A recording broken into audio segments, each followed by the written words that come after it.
નમસ્કાર મિત્રો, હું ડૉક્ટર નીલ પટેલ, આમ આદમી પાર્ટી. આજે સમાચારમાં જાણવા મળ્યું કે પોરબંદરમાં ભંગાર બજારની બાજુમાં એક નોનવેજનું માર્કેટ બનવાનું છે. આ ખબર સાંભળતા જ મારું હૃદય દ્રવી ઉઠ્યું કે હિન્દુઓની સરકારમાં અને હિન્દુવાદી સરકારમાં આ લોકો કેવા ડિસિઝન લઈ રહ્યા છે. અને આવું નોનવેજનું માર્કેટ બનવાનું હોવા છતાં મને ખબર નથી પડતી કે કોઈ બજરંગ દળ, RSS કે વિશ્વ હિન્દુ પરિષદે વિરોધ કેમ નથી કર્યો.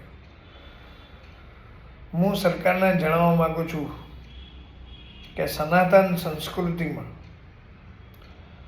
નોનવેજનો કડક બહિષ્કાર કરવામાં આવ્યો છે. તેથી જો સનાતન સંસ્કૃતિને બચાવવું હોય તો ભાજપ સરકાર આવા તાઇફાઓ બંધ કરે. જય હિન્દ, જય ભારત, જય જય ગરવી ગુજરાત.